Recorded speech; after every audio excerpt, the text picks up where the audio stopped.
Eu chamo ao palco agora Jaqueline Leão.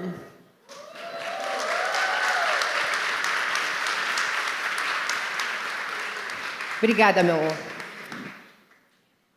Bom dia.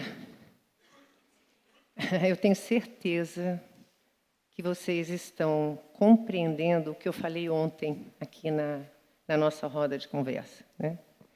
E quando eu pensei em fazer o talk, eu pensei, quem são as pessoas que eu quero escutar, né? De verdade, eu fiz o talk também para mim, claro. E a gente está tendo uma experiência linda hoje com o Renato, com a Maia, com a Paty. E a mim coube falar sobre isso, o que eu quero ser quando crescer, né? Desde de manhã que eu venho pensando na minha criança, né? A gente ouviu tantas coisas aqui, é impossível a gente não entrar em contato com as nossas experiências e a gente entender, né? Eu sou de uma geração cujos pais eram muito rígidos. Eu tive uma mãe general. Ela era uma pessoa muito rígida, muito autoritária. E eu me tornei, naturalmente, uma mãe muito autoritária. Era tudo que eu não queria ser, né? Mas eu não tinha acesso a esse conhecimento que nós tínhamos ontem. Eu não fazia ideia disso. Ninguém fazia, na verdade, né?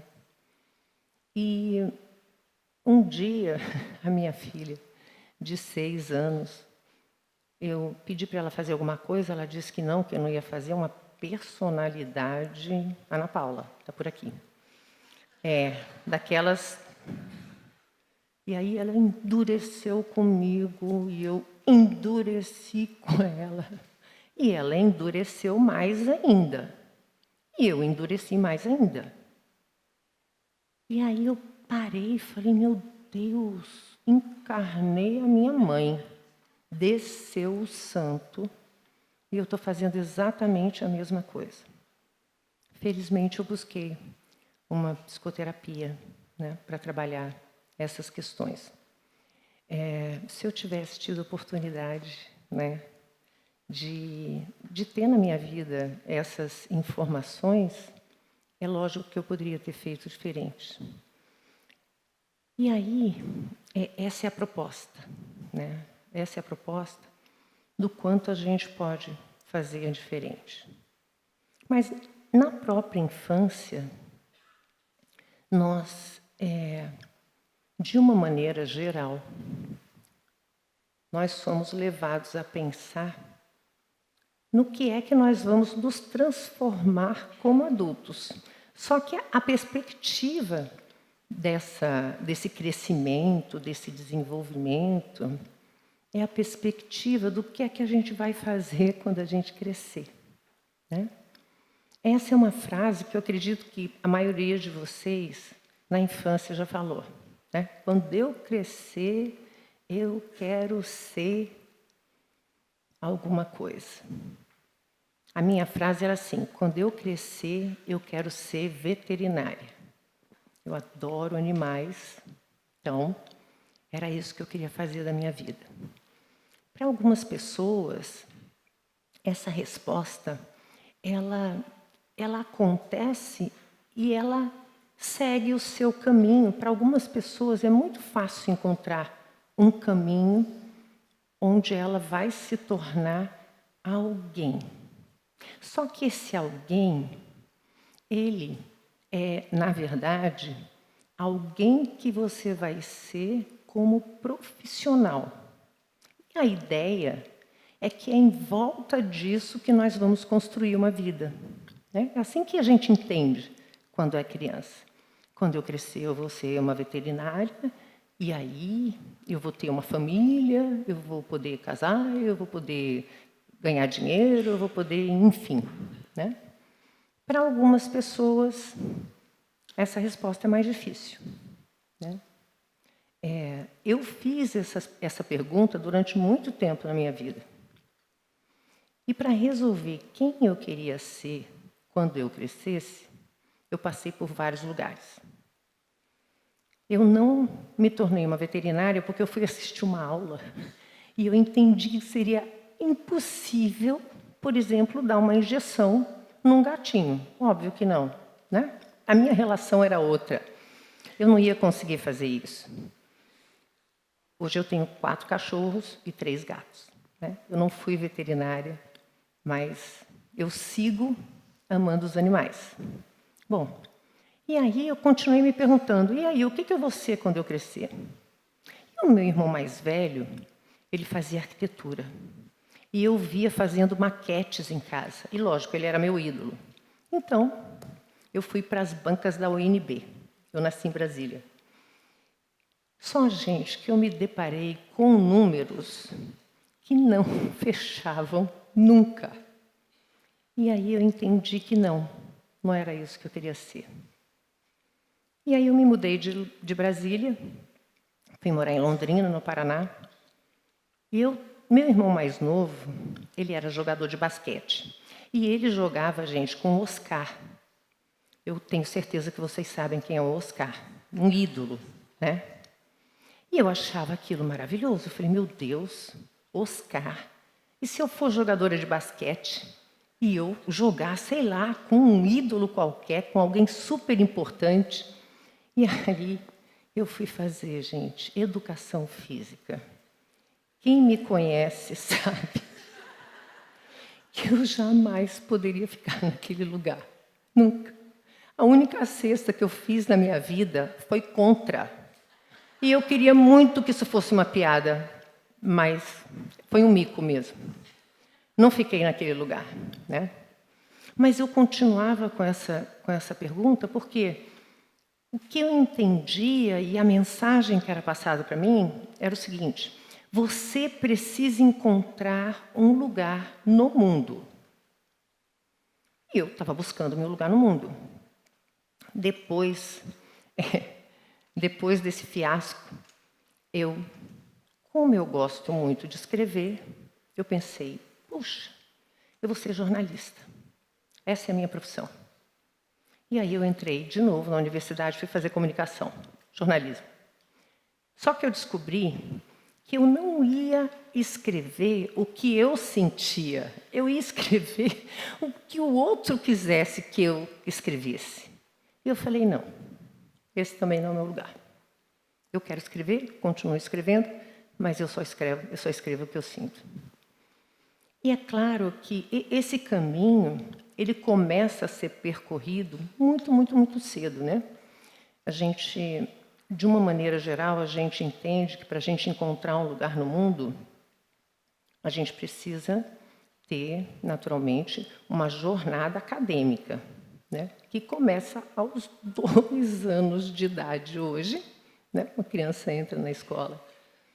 E nós passamos aí pelo menos 1/3 das nossas vidas estudando para que a gente possa encontrar um lugar no mundo, para que a gente possa empreender num caminho profissional e para que a gente possa, enfim, não só encontrar um lugar no mundo, mas construir uma vida consolidada, né? É isso que a gente faz.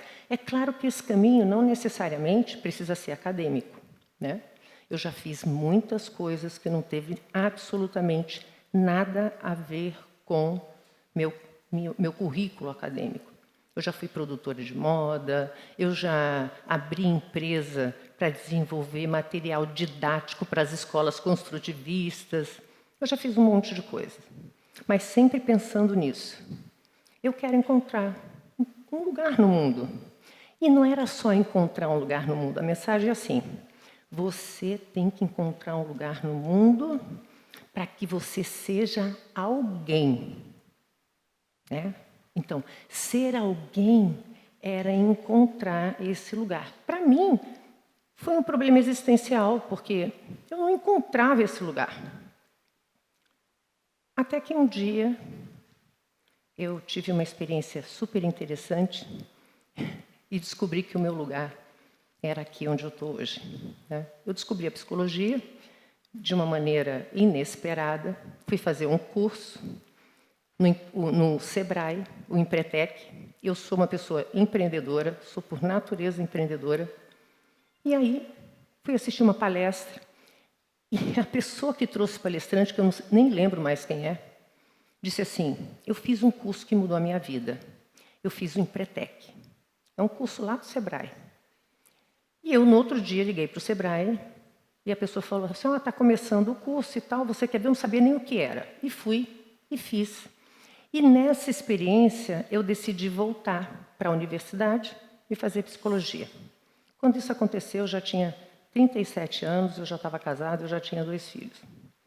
Esse lugar no mundo que me diziam que eu teria que encontrar, que era preciso fazer um caminho, encontrar um caminho, empreender, né?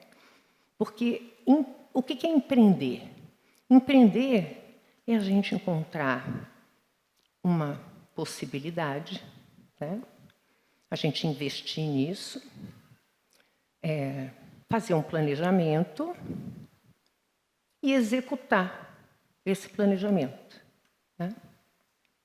A partir daí é que você pode construir uma carreira ou um negócio e consolidar esse negócio. Empreender não significa consolidar um negócio. Tem pessoas que empreendem a vida inteira e não conseguem consolidar um negócio, uma carreira, uma vida. Enfim, e eu comecei a pensar que a lógica do empreender é lógico. Tudo isso é muito direcionado para esse lugar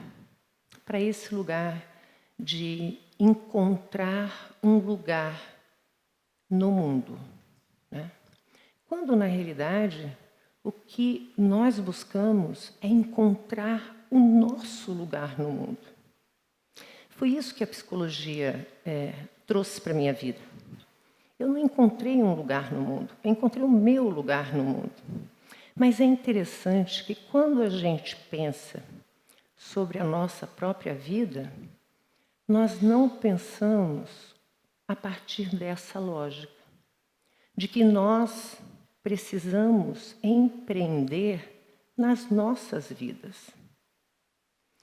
Isso é necessário não só para que a gente encontre o nosso lugar no mundo, mas para que a gente possa consolidar uma vida satisfatória, relações satisfatórias, um caminho que nos leve para aquilo que nos move na vida. A gente não tem essa lógica, mas a gente investe, porque o maior empreendimento, na verdade, é a própria vida. E a gente começa a investir nisso muito cedo. O primeiro investimento é o primeiro sopro, né? Quando a gente enche os pulmões de ar, e isso permite que a gente permaneça aqui, nesse planeta, que a gente comece uma vida.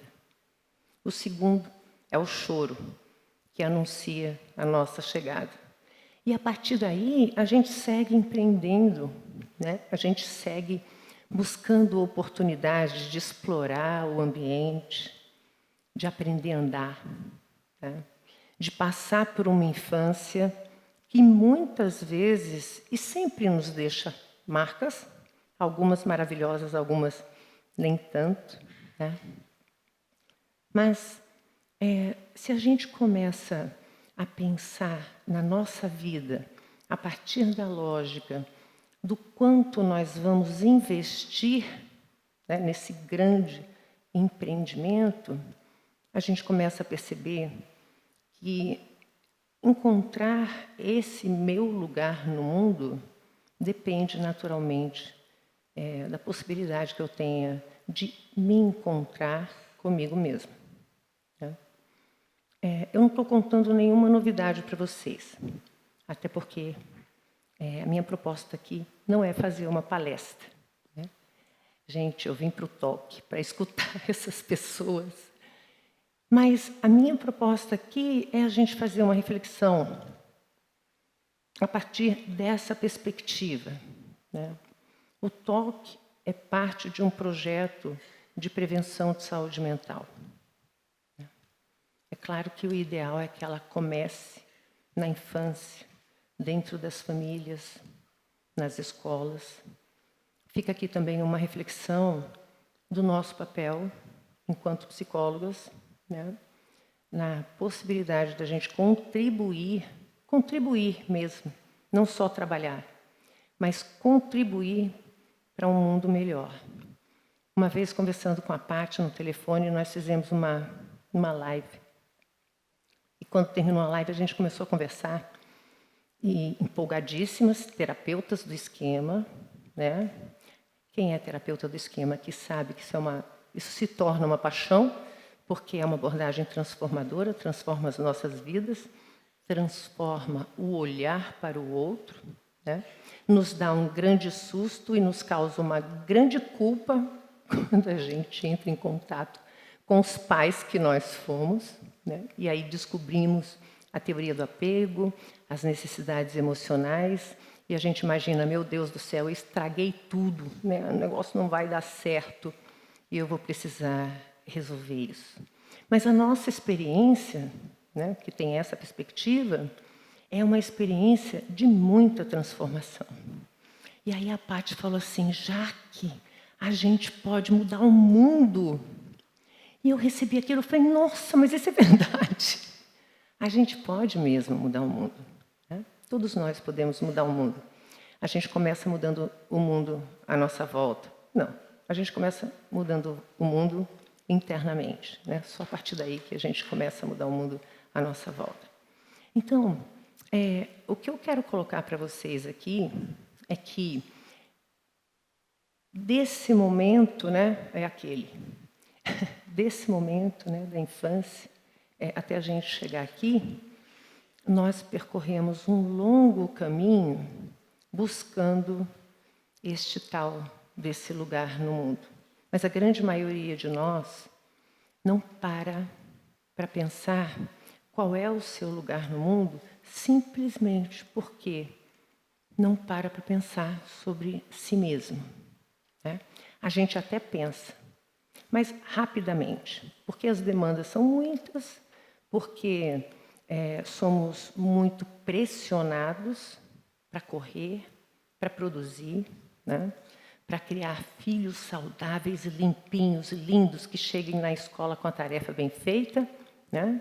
E aí o Renato hoje colocou as tarefas, né, que nós temos enquanto mãe, e essa é a realidade que nós vivemos, né? Então, o nosso cotidiano é um cotidiano muito difícil.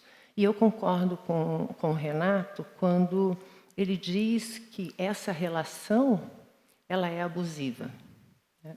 Isso, inclusive, nos coloca um peso tão grande, e eu estou falando, gente, de exaustão física. Eu ouço as minhas pacientes dizerem isso, eu estou exausta, estou cansada. Mas é claro, acorda às 5 horas da manhã para fazer o café, levar na escola, vai, busca, trabalha, tem que sair correndo para pegar na hora do almoço, o menino vai fazer, sei lá, esporte, inglês, não sei o quê, não sei o quê, não sei o quê, não sei o quê. Quando chega de noite, tem uma família para alimentar, né? O marido que nos espera, lindas, cheirosas, sensuais, né? Bacana, mas está todo mundo exausto. E aí, como essa é uma questão, é uma reflexão importante. Como é que nós podemos ser mães que sustentam emocionalmente, por exemplo, acompanhar a desregulação emocional dos nossos filhos, quando nós estamos exaustas? Essa é uma reflexão importante. Quando eu estava perguntando aqui para a Maia e para a Paty, e contando a minha experiência com essa paciente,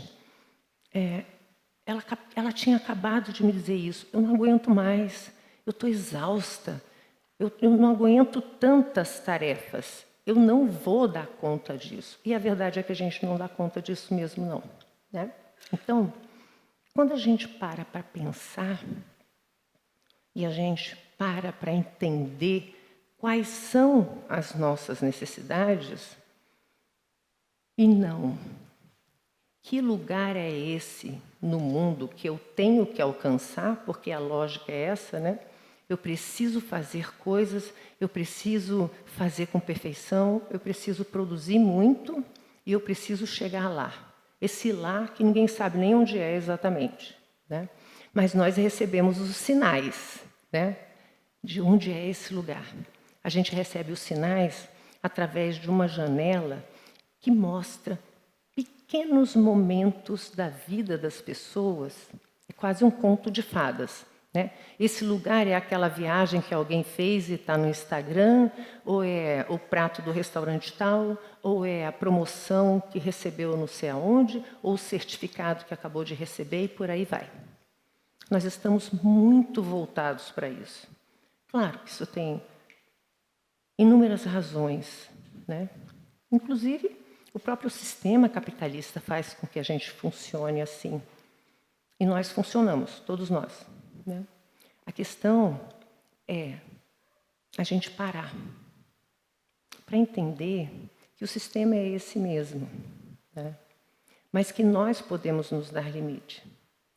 A questão é a gente entender que, sim, de uma maneira geral, as relações, né, não são tão equilibradas, por exemplo, com relação às tarefas com a família. Mas isso pode ser negociado, isso pode ser trabalhado. A gente simplesmente não para pensar. Não para pensar como nós estamos existindo. Porque existe um mundo interno com o qual a grande maioria de nós não está em contato. Isso é tão grave que às vezes a gente pergunta para um paciente assim, o que você está sentindo? E o paciente diz assim, não sei. Ah, mas vamos explorar um pouquinho mais isso? Ah, tá, estou sentindo uma coisa ruim. Ok, vamos dar um nome para isso? Olha, eu estou te dizendo uma coisa ruim, não estou me sentindo bem. As pessoas, algumas, muitas, não conseguem nem nomear as emoções. Né? Muito menos perceber o que está acontecendo nesse mundo interno enquanto a gente está vivendo esse mundo externo. E acontece um monte de coisas, né? Eu saí ali para colocar o microfone e falei, Jesus, Maria José, eu vou falar depois do Renato, da Maia, da Patrícia. Que coisa horrível, eu devia ter me organizado para falar no final. Esse é o mundo interno, né? Esse era o meu mundo interno funcionando. Mas aí, o que eu pensei? Forças, né? Forças do adulto saudável, né? Jaque, calma, está tudo bem. Você não veio para dar uma palestra. Você veio para fazer uma proposta. Depois eu pensei, não é uma proposta. É um convite. Né? Então, está tudo certo. Né? Você vai dar conta. Isso vai acontecer e vai ser legal. Lembra que foi você que escolheu as pessoas que estavam aqui porque você admira. Eu estou recebendo um presente. Gente, isso tudo aconteceu comigo mesmo. Isso é um diálogo interno que a gente nunca faz, porque a gente não olha para dentro. Nós não olhamos para o que está acontecendo conosco, no aqui e agora, porque os nossos olhos, infelizmente, são voltados só para fora. E nós somos educados a olhar para fora. Né? Você tem que ser aquela pessoa educada, você tem que dar conta do seu trabalho, você tem que ser uma excelente mãe, porque da mesma maneira que você está olhando para fora, todos os olhos também estão olhando para você. Então, muitas vezes, na maioria das vezes talvez, nós somos guiados, não pelo que está acontecendo internamente, mas pelo medo do que pode estar acontecendo externamente, né? O caminho para que a gente possa entrar em contato com quem nós somos, com o que nós necessitamos, com que adulto eu quero ser, né? Que mãe eu quero ser, que pai eu quero ser, que colaborador eu quero ser, que chefe eu quero ser, que amiga eu quero ser.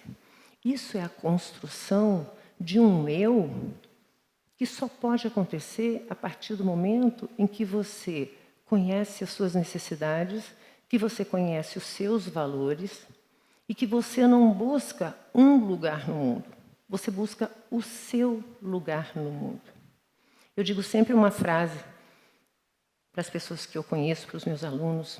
Eu digo, olha, a gente precisa encontrar os nossos pares, né? É com os nossos pares que a gente precisa estar. Não com os ímpares. Temos ímpares também. Mas nós precisamos escolher os pares, né? Porque os pares, além de terem um direcionamento, valores semelhantes, são aqueles apegos seguros. Porque nós construímos inúmeros apegos seguros durante a nossa vida, né? Os primeiros, quando possível, são os pais. Depois, nós temos outros apegos secundários, avós, babás, muitas pessoas. E nós seguimos construindo apegos seguros. Eu aqui, nesse auditório, tenho muitos apegos seguros. Muitos apegos. Naturalmente, todos os meus pares estão aqui. Mas como é que eu sei quem são meus pares se eu mal sei quem eu sou? Se eu mal sei por que eu me comporto de determinada maneira, por que determinada situação me ativa e eu vou funcionar automaticamente quando isso acontece. Por exemplo, quando a minha filha era autoritária comigo, gente, era uma repetição do que eu vivia com a minha mãe. Só que agora eu estava na hierarquia invertida, né? Eu era que ia ser autoritária com ela. Claro que isso é inconsciente. Mas a questão é essa. É que a maioria das nossas escolhas... Por que vocês acham que eu escolhi fazer arquitetura, educação física? Não é porque esse era o meu lugar no mundo. Porque eu tinha 2 irmãos que eu amava. Definitivamente eu não tinha ideia do que eu queria ser quando eu crescesse. E eu fui seguindo essa lógica, né? É bacana para eles, vai ser para mim também.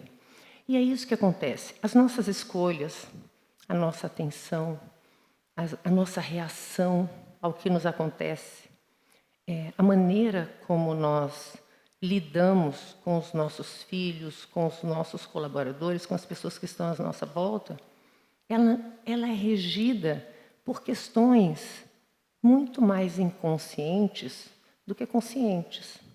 Então, se a gente não traz para a consciência aquilo que está registrado dentro de nós, que nos mobiliza para um comportamento que muitas vezes é um comportamento disfuncional para as nossas vidas, né, destrutivo para as nossas vidas, mas se a gente não nomeia isso, se a gente não conhece isso, como é que a gente vai poder fazer escolhas? É claro que algumas escolhas elas vão ser conscientes e elas vão ser feitas naqueles momentos maravilhosos da vida da gente, quando tudo está funcionando, né? E aí a escolha é por opção. E é lógico que algumas das escolhas que nós vamos fazer na vida é quando as coisas não estão bem e as escolhas são por imposição. E a gente vai precisar também navegar por essas águas turbulentas.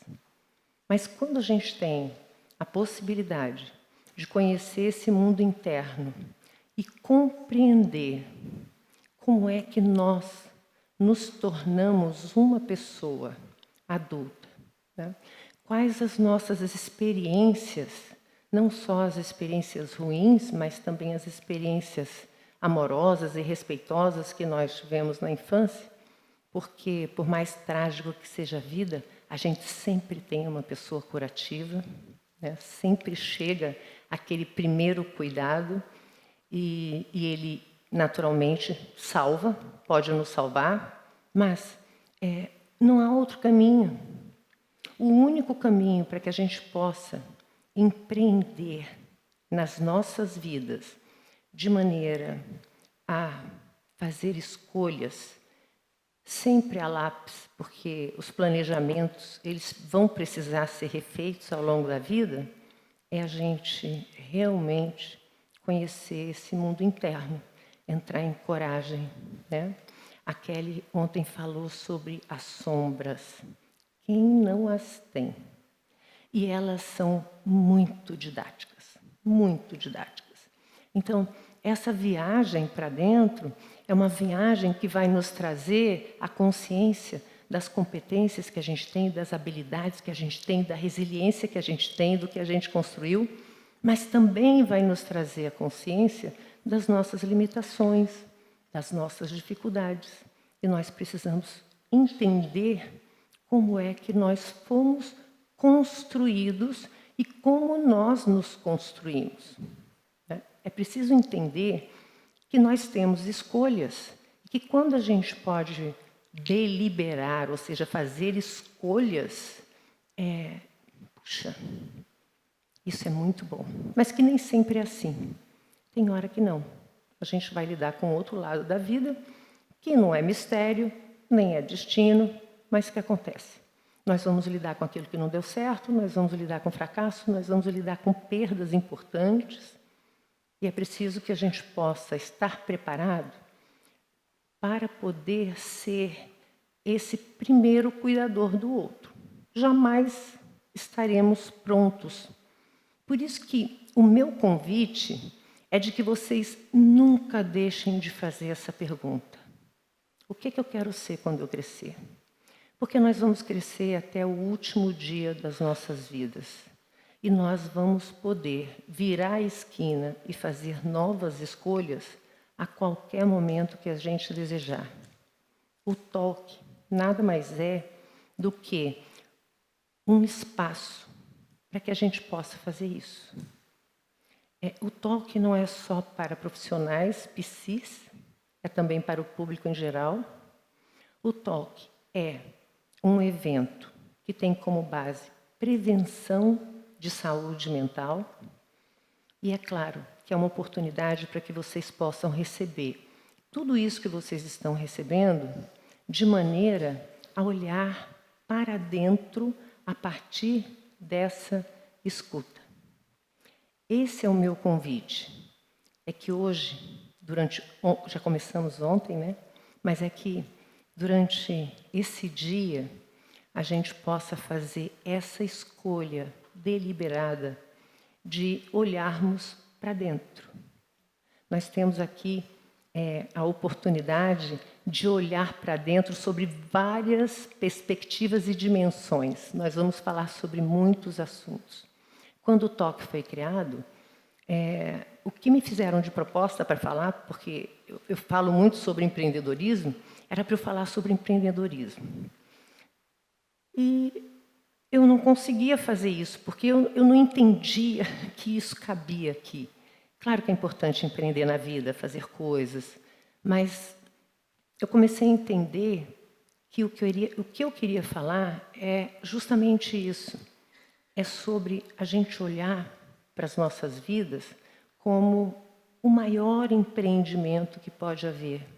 Gente, nós precisamos investir, nós precisamos planejar a lápis, nós precisamos fazer a curva, recomeçar, muitas vezes, fazer novas escolhas. Mas o ideal é que a gente faça isso assertivamente.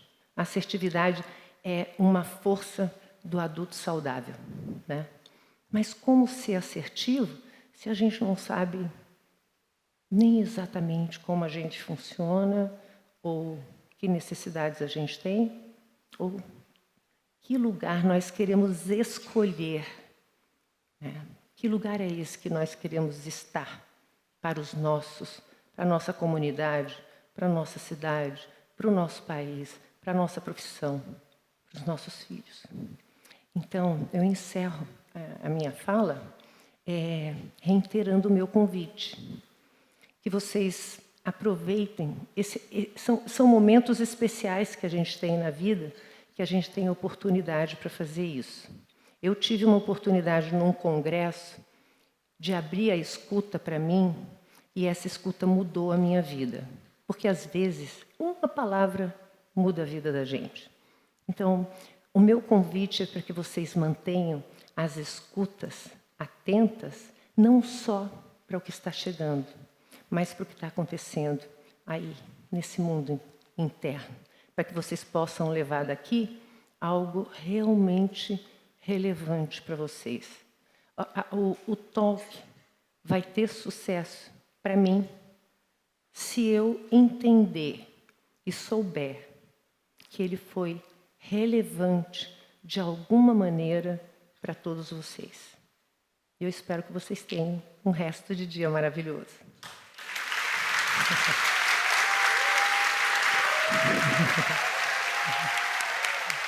Que lindo!